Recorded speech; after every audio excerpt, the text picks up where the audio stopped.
Jeremiah chapter 6 Introduction. In this chapter, we will be studying the following. 1. Jeremiah wants the people to escape from Jerusalem, verses 1 to 8. 2. The Lord's anger against a wicked society, verses 9 to 15. 3. Israel refuses to follow the Lord's way, verses 16 to 21. 4. The enemy from the north, verses 22 to 26. 5.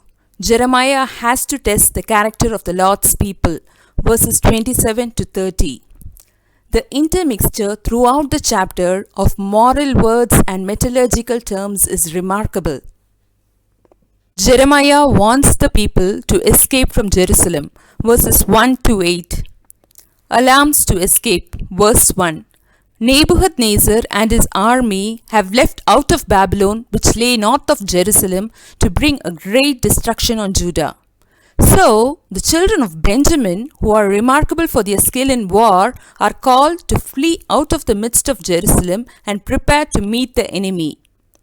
Jerusalem was situated geographically in the tribe of Benjamin and was separated from Judah by the valley of Hinnom.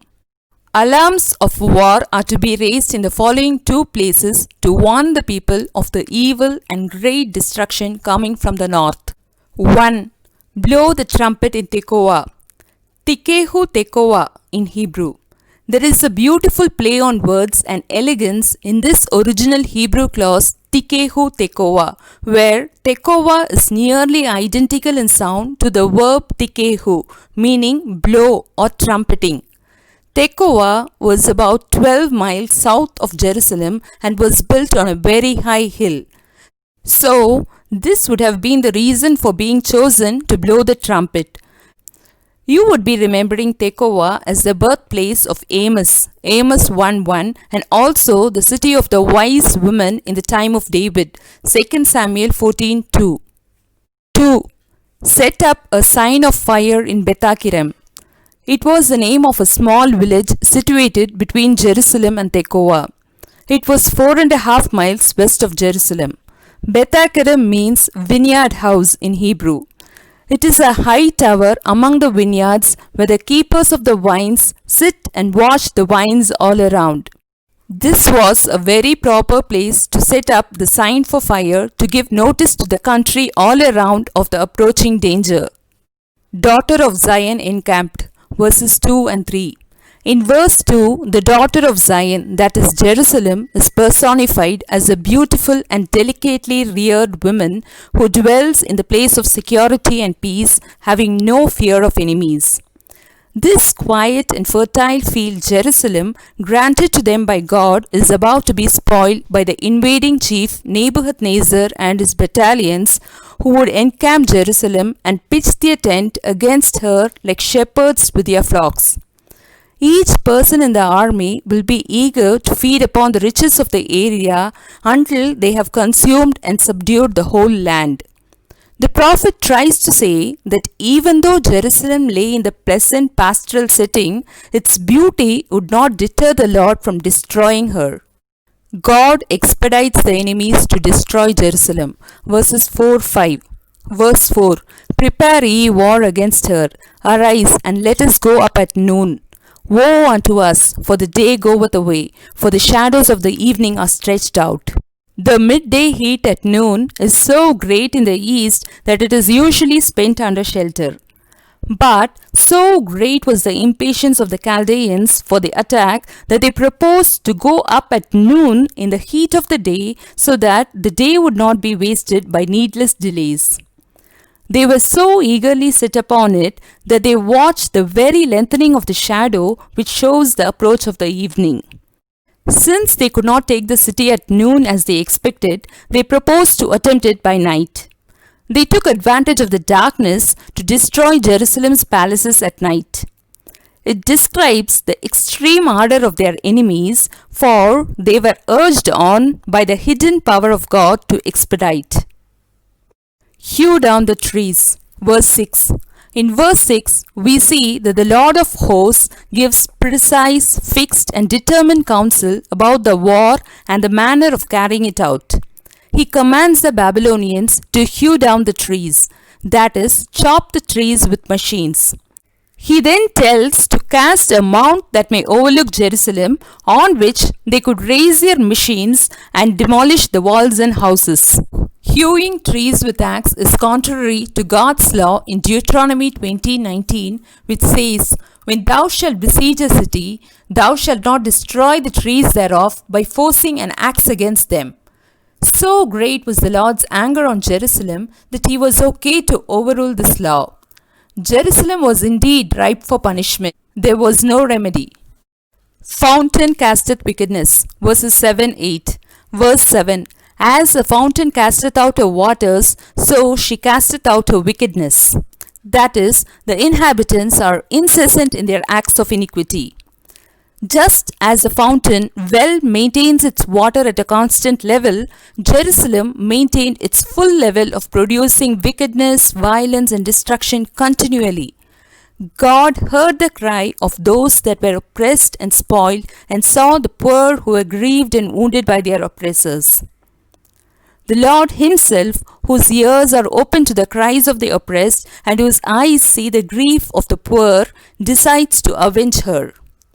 In verse 8, God gives Judah one more last chance to repent. This shows the affection of the Lord to His people, notwithstanding all their sins, provided they were instructed and reformed. But if not, she must expect her destruction.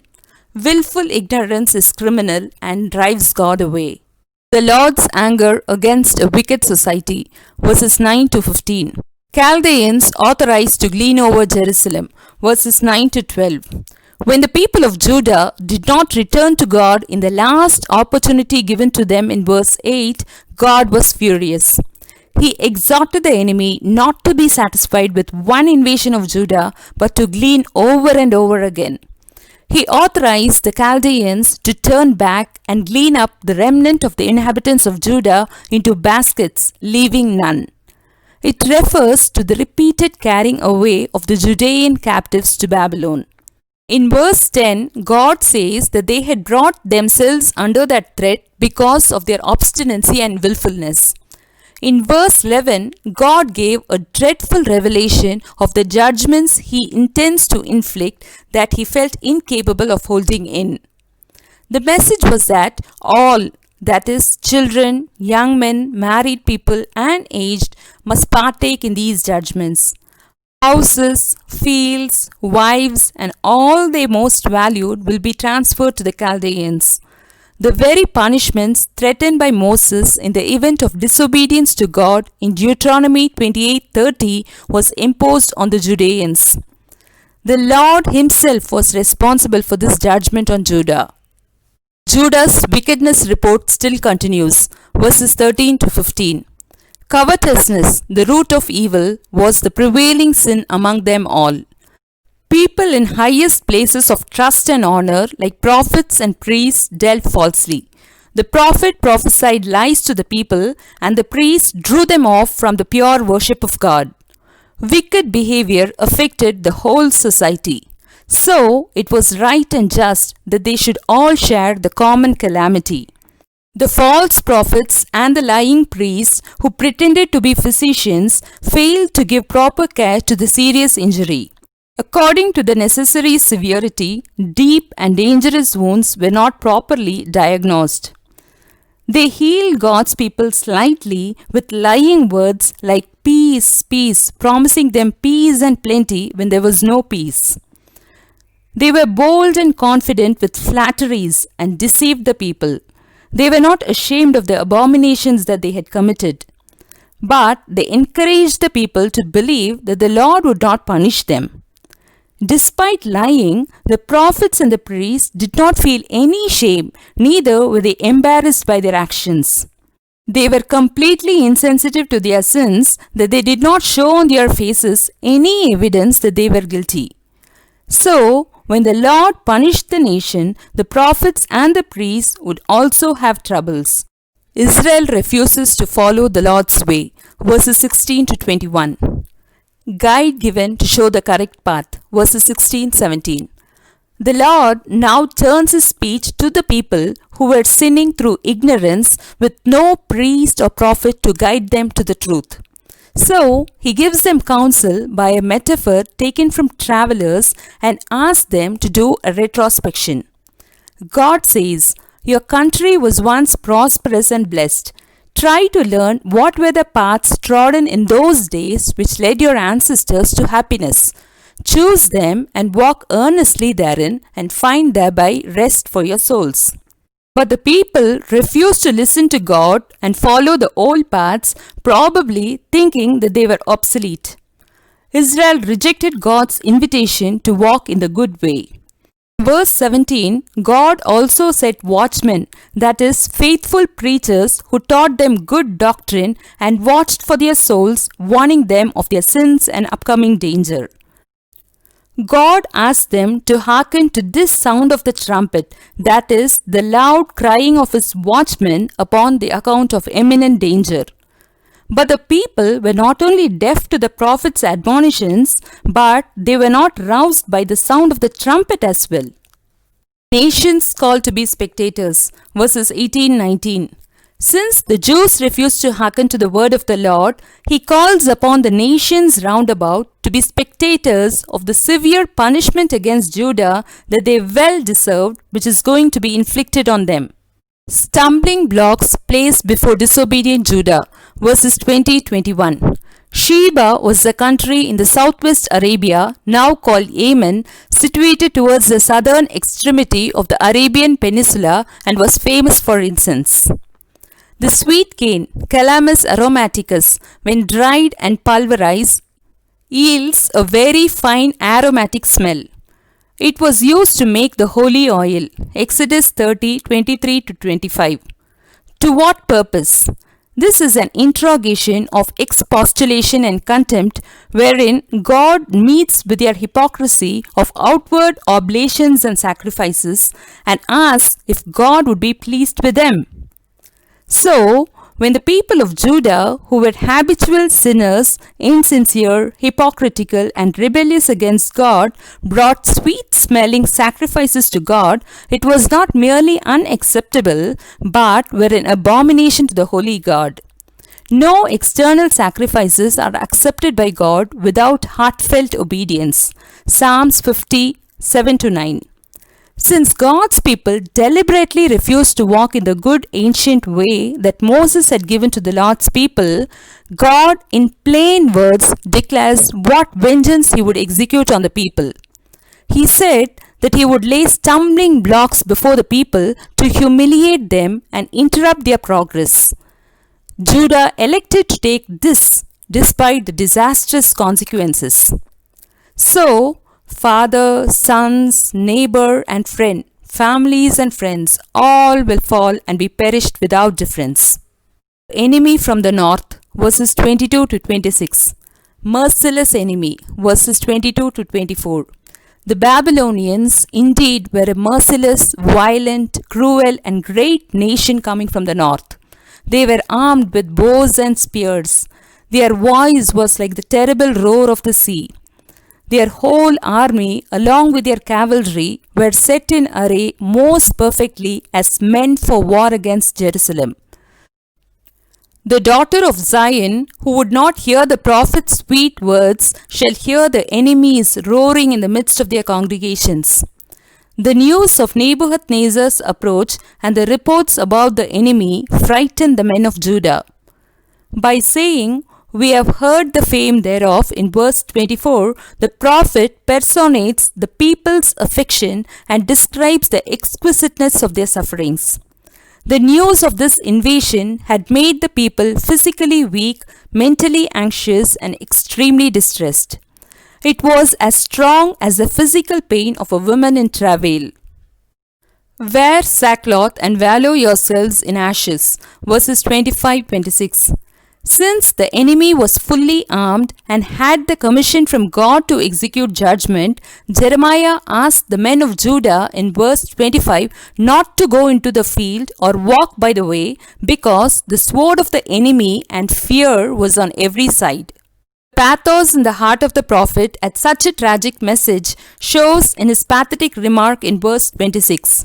O daughter of my people, gird thee with sackcloth and wallow thyself in ashes. Make thee mourning as for an only son, most bitter lamentation, for the spoiler shall suddenly come upon us. The very words seem to drip with tears. Jeremiah surely identified himself with the miseries coming upon the beloved city. All the people in Judah wore sackcloth and wallowed themselves in ashes. It was a custom of the Jewish mourners to cast ashes upon their heads to find relief from violent distresses. Wallowing refers to something far more than ordinary grief. It shows that Jerusalem's grief was unbearable. They mourned so much as one mourns over the untimely death of an only son whose family would have no one to perpetuate the family name and line because the spoiler came suddenly upon them. The enemy might end the whole nation. Jeremiah has to test the character of the Lord's people, verses 27 to 30. Jeremiah, the tower and fortress, verse 27. I have set thee for a tower and a fortress among my people, that thou mayest know and try their way. The faithful discharge of Jeremiah's work required courage as well as diligence and faithfulness. Jeremiah was set by God as a fortified watchtower that he may see at one glance whatever was done far and wide. His work was to look around and observe the actions of the people, their sins and transgressions, reprove them, and give notice of danger. God here encourages Jeremiah to reprove them more freely and with authority and promise to defend him. Jeremiah 1:18. God will give him prudence to see what is wrong and undauntedness to oppose it. Brass and iron corrupters, verses 28 to 30. The Lord informed Jeremiah that he had given him a role in Judah that was similar to that of a tester of metals. He would be responsible to test the purity of the Lord's people. Jeremiah tested them to find the moral character of the people. Then he gives a report in verse 28. They are all grievous revolters, walking with slanders. They are brass and iron. They are all corrupters. They are not pure, hard, and inflexible as gold and silver. In verse 29, Jeremiah says that though he tried to remove the impurities from the brass and iron to get the underlying precious metal by continued blowing and smelting, he could not separate them. Lead was intermixed to purify the dross of gold and silver. When lead was placed in a crucible with gold or silver and heated, the lead oxidized and served as a flux to remove impurities. But Jeremiah says that the corrupt people, like brass and iron, could not be purified through this procedure. Brass is an alloy of copper and zinc. When lead was oxidized, iron rusts and brass corrodes. Thus, we cannot recover the base metal. Just like the impurities could not be separated from iron, in the same way, no matter what he does, he could not separate the wicked from the normal people. The judgments of God had no effect on them. The prophet has exhausted all his efforts. The Lord has supplied the fires of testing to his people, but still they remained impure. They were so utterly corrupt that no particle of pure metal could be found in them. All prophecies failed to remove their wickedness. Therefore, the Lord has rejected them as reprobate silver, an alloy too utterly adulterate to repay the refiner's toil. Jeremiah chapter 6 questions.